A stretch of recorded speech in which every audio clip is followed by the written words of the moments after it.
só um modelo estatístico. É burro, na verdade não é uma inteligência artificial, é uma burrice artificial.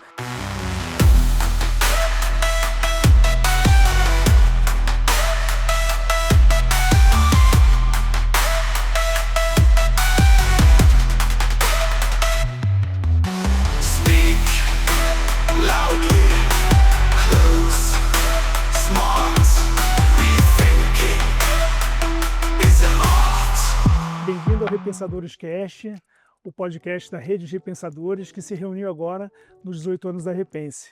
E hoje eu estou aqui com a Dora Kaufmann, que é uma grande amiga e uma das maiores especialistas do país em inteligência artificial. Eu acho que não tem nenhum assunto, né, Dora, nesse momento que esteja se falando tanto dentro e fora das empresas, né? Acho que é uma ansiedade coletiva em relação ao assunto e você está há muitos anos estudando isso. É o grande tema, né? O hype da vez. É o hype da vez. E obrigado por estar aqui com a gente, é uma honra para mim. E eu queria começar te fazendo uma pergunta em relação a o que vem a ser, na visão de uma pessoa leiga mesmo. Como é que a gente explica para um leigo de fora do mundo corporativo e das empresas o que vem a ser inteligência artificial? Olha, a inteligência artificial, na verdade, eu brinco que se não tivesse esse nome, inteligência artificial, essa tecnologia não tivesse sido dada esse nome em 1956, quando foi criado o campo de conhecimento de inteligência artificial, talvez fosse mais fácil, porque o fato de a gente compreender, porque o fato de ter esse nome, inteligência artificial, as pessoas inevitavelmente comparam com a inteligência natural, biológica, e aí começam as comparações com as pessoas. Na verdade, não tem nenhuma ponto de comparação. É uma tecnologia, é um modelo estatístico de probabilidade, né? A técnica que está por trás de praticamente todas as implementações hoje que a gente tem, em todos os setores e tarefas, com raríssimas exceções, é uma técnica que se chama rede de neurais profundas, porque foi inspirado na maneira como funciona o cérebro humano, mas é só inspiração, nem tangencia a complexidade da nossa cognição. E é isso, em inglês chama-se Deep Learning, e é um modelo estatístico de probabilidade. Então, todo funcionamento é estatístico. Então, a gente tem que pensar primeiro, tem o que se chama variável intrínseca de incerteza, porque é sempre uma probabilidade, né? Diferente de um sistema programado, um sistema programado é determinístico. Se o programador fizer tudo certo, ele vai entregar aquilo que foi o propósito e até o fim, né? Os sistemas estatísticos de inteligência artificial, eles são probabilísticos, então já tem isso, é sempre uma probabilidade. Depois, a matéria-prima desses sistemas são os dados. Então, todo o tempo você está incorporando novos dados ao sistema. Com isso, você modifica o sistema, né? Então, é extraordinário o que está acontecendo, sem dúvida, sob inúmeros pontos de vista, mas às vezes é encantador a gente, né, principalmente quando foi lançado o ChatGPT em novembro de 2022, pela interface, né, porque através do diálogo, isso criou um encantamento muito grande. Parece mágico, mas é só isso. É só um modelo estatístico de probabilidade. Como é que você chegou até aqui? Como é que você se tornou essa autoridade em AI? Conta um pouquinho da tua trajetória para a gente. Eu sou a própria multidisciplinaridade, né? Hoje a inteligência artificial é multidisciplinar e eu sou absolutamente de acordo com esse conceito, né? Eu trabalhei no mercado financeiro, no investimento, eu fui sócia de empresas de marketing e digital. Eu trabalhei em várias situações muito diferentes, até que eu voltei para a universidade e 9 anos atrás, eu não me lembro por quê, eu juro para você, não me lembro, eu pensei um dia, a inteligência artificial vai mudar o mundo e eu quero estudar essa tecnologia. E a partir daí é a minha vida, né? É o que eu escrevo, é o que eu falo. Eu brinco que a minha família, a gente foi criada para ter opinião sobre tudo. Eu tenho opinião sobre tudo, mas publicamente só sobre inteligência artificial. O resto eu falo só privado, entre os amigos. É o que eu leio, é o que eu escrevo, é o que eu dou aula, é o que eu penso. É isso, a minha vida virou a inteligência artificial. No começo, os primeiros anos, quase ninguém sabia de que se tratava, principalmente no Brasil. Então era sempre um espanto, mas o que é que você está estudando? Você está se dedicando ao quê? O que é? E o ChatGPT fez uma mudança radical na minha vida, né? Porque com o lançamento do ChatGPT virou o hype, a inteligência artificial, e de fato as pessoas, todo mundo, as organizações, todo mundo quer saber o que é e como lidar com essa tecnologia. E a característica central dessa tecnologia, ela é um pouco também, a partir da pergunta anterior, ela é uma tecnologia digital. Mas por que ela é diferente das outras tecnologias digitais, né? Por que a gente está falando da inteligência artificial e a gente não está falando tanto ou com tanta intensidade sobre outras tecnologias digitais também importantes? Porque ela é a única tecnologia digital considerada de propósito geral. Então, o que é uma tecnologia de propósito geral? Uma tecnologia que muda a lógica de funcionamento da economia e da sociedade. Então, para não ficar abstrato, as 3 últimas consideradas como tal foi o carvão, que iniciou a Revolução Industrial do século XVIII, depois a eletricidade, que foi a segunda fase da Revolução Industrial, a computação e agora a inteligência artificial. Então, tem uma mudança, não é uma nova tecnologia, não é mais uma tecnologia. Ela está mudando a maneira como a gente decide, como a gente toma decisão. E isso, em todos os níveis, é muito importante, tanto para as pessoas e para as organizações, né? E a gente vê o governo discutindo regulamentação, as empresas discutindo substituição de cargos de trabalho por AI, né, já com metas estabelecidas, né, de implementação de AI no dia a dia. Tem um pouco de, eu sinto, né, você também certamente sente, alguns exageros, por um lado, algumas verdades do outro, mas se a gente fosse falar assim, Dora, das preocupações, né, da sociedade, dos governos e das empresas, o que são as principais preocupações que realmente que as empresas e o governo deveriam estar olhando para elas? São esferas distintas, né? Claro, como você mesmo está falando. Para o governo é fundamental ele criar uma política, uma estratégia de inteligência artificial para o país. Tem vários governos, assim, tudo que, por exemplo, está acontecendo hoje na China em relação à inteligência artificial não é por acaso. É uma estratégia que iniciou em 2016, em 2017 saiu o primeiro documento na China de estratégia de inteligência artificial. Na frente de todos os outros países? Foram pioneiros? Não, os Estados Unidos já está. É porque nos Estados Unidos funciona diferente, não é o governo que fez uma estratégia. Na verdade, são as big techs, as empresas de tecnologia que elas vão caminhando. O governo vai um pouco atrás, ele vai definindo algumas regras ou tirando outras regras, como está acontecendo agora. Mas o que eu quero dizer é que em outros países também, tem vários, tem mais de 70 estratégias de inteligência artificial, algumas mais consistentes, outras menos. Então, cabe ao país, primeiro, reconhecer que essa é uma tecnologia fundamental para o futuro do país, né? Então, ela é estratégica, de fato. Não tem como, não tem como pensar. É um pouco fazer uma analogia, pensar, dava para imaginar criar um país sem energia? Não dá, é um pouco assim, nesse sentido. Então, ela é estratégica.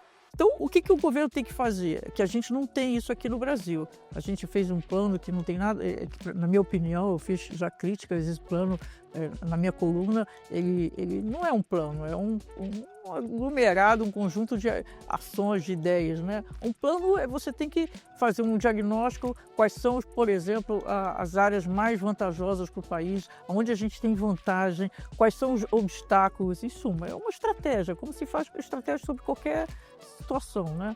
Do ponto de vista das empresas, também nesse sentido, eu diria assim, só para organizar o pensamento, primeiro é isso, tem que ter estratégia também, as empresas, como tudo que se faz, né? Nenhuma empresa é séria, nenhuma empresa consistente, nenhuma empresa que tem sobrevivência, né? É sustentável, funciona sem estratégia. Então, você tem que ter estratégia. Então, você tem que incorporar a inteligência artificial na estratégia da empresa, né? Então, da mesma forma que o governo, nesse sentido, o que você tem que fazer? Fazer um diagnóstico. Então, quais são as áreas que que a inteligência artificial agrega valor? Quando a pesquisa que eu fiz, que eu coordenei o ano passado para a Brasca, que é as empresas de capital aberto, a gente viu muitas situações onde não precisa usar a inteligência artificial e está usando, né? Então, porque tem que usar, tem que colocar e aí você entra em riscos e custos desnecessários. Um modelo estatístico tradicional pode dar conta daquela tarefa, daquele propósito muito mais fácil, com um custo muito menor, menos risco. Então você tem que analisar, não é porque é um hype que você vai usar, para que você vai usar. Segundo, você tem que capacitar os colaboradores, né? O que chamou muita atenção e chama todo o tempo na interação com as organizações, que também serve para o governo também, área pública ou privada, é a assimetria de conhecimento entre os gestores e o pessoal de tecnologia, né? E só que os gestores é que são os decisores, que tomam decisão. Então, há quase nenhum conhecimento, ou pouquíssimo conhecimento sobre inteligência artificial é um risco da organização. Porque como é que eu que tomo decisão não entendo? Então, se eu não entendo sobre essa tecnologia, a minha organização está usando soluções de inteligência artificial na qual eu, gestor e decisor, não sei quais são os riscos. Então, você tem que capacitar.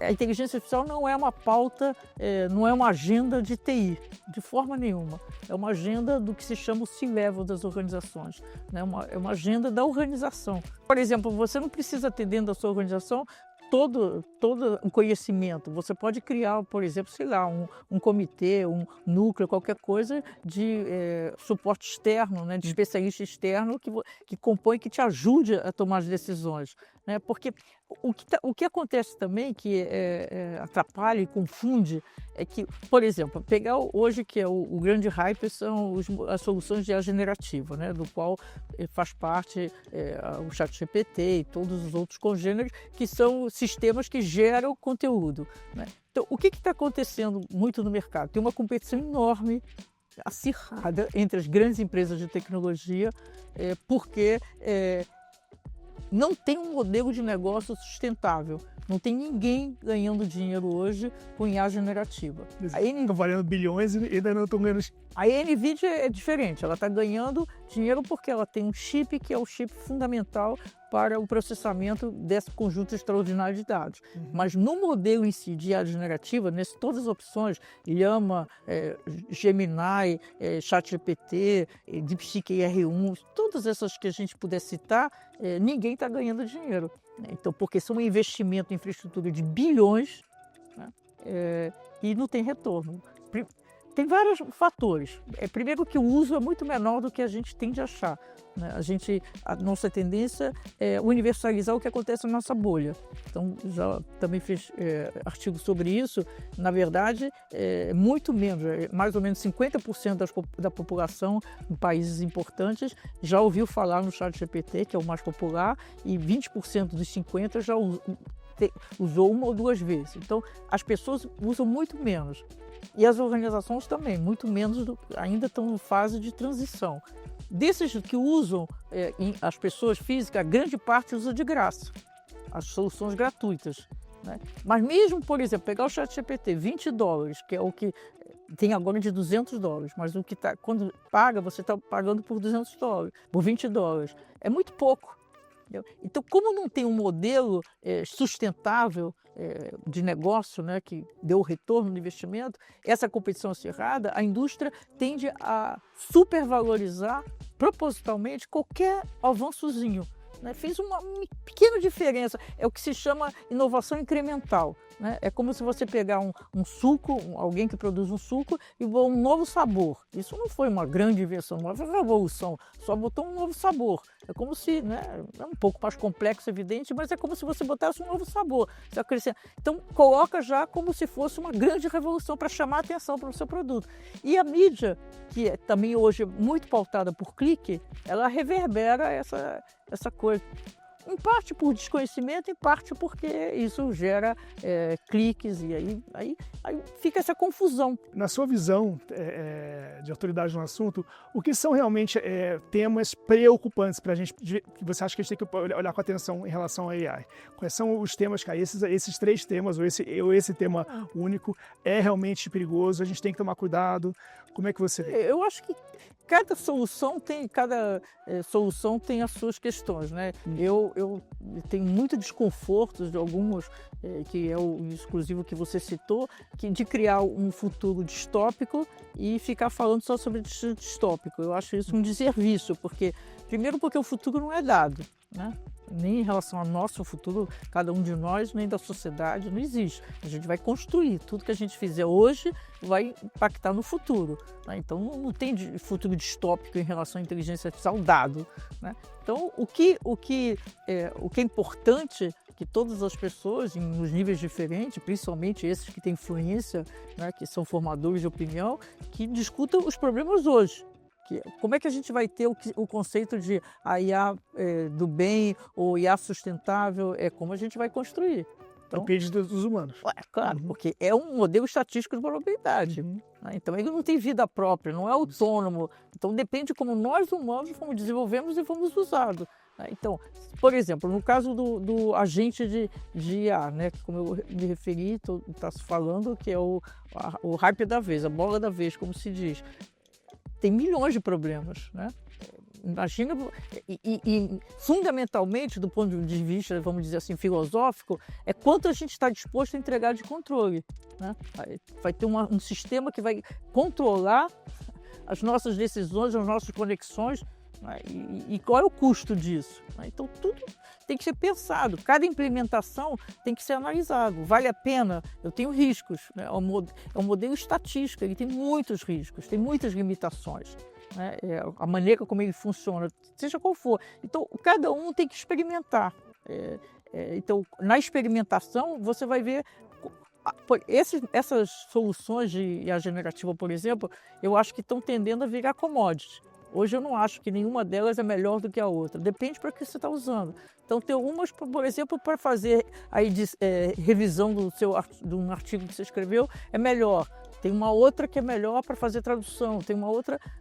Você vai testando, mas são soluções que te ajudam. Eu acho que o grande equívoco é considerar como soberana as soluções, as projeções, as indicações, as respostas desses sistemas. Ele não pode substituir o profissional especialista humano, ele é um parceiro. É isso que tem que se entender, é sempre pensar como um parceiro e não um substituto. Entendeu? Agora, mais uma observação, assim, principalmente também para a área de criatividade, que é o básico está dominado. Né? Então, quando eu estou falando de criação, estou falando de coisas que não são o básico. Agora, se você está trabalhando, ou se você está com foco no básico, aí o básico está dominado pela tecnologia e vai ser cada vez mais dominado. Então, uma peça publicitária óbvia, né, que já foi feito 40 milhões de vezes parecido. Uma derivação de formato, uma coisa assim. Você pode pedir para essas soluções, elas vão fazer, vão entregar. Se você vai pedir um logo, que é aquela coisa mais óbvia do mundo, também ela vai fazer. Né? Então, tem uma oportunidade, se as pessoas entenderem que o óbvio, o básico está dominado e o que tem para nós seres humanos é fazer o que a tecnologia não faz. Que é essa inovação, que é a criatividade, que é o não óbvio. É um modelo estatístico de probabilidade. Não entende o significado, não sabe o que você está falando, não tem emoção, não tem sentimento, não tem avaliação nenhuma, é só um modelo estatístico. É burro, na verdade não é uma inteligência artificial, é uma burrice artificial, porque é super limitada, mesmo sendo extraordinário. Dora, muito obrigado. Para terminar, eu queria te fazer uma pergunta mais fora do script. Assim. A Dora lá do começo da carreira, a Dora jovenzinha, né? O que essa Dora lá jovenzinha falaria para a Dora de hoje? Para qualquer pessoa que está começando uma carreira, o que eu diria primeiro, é meio que o óbvio. Faça o que você gosta. Dora, obrigado pelo papo. Você é muito bom, muito bom. Obrigado. Muito obrigado. Isso.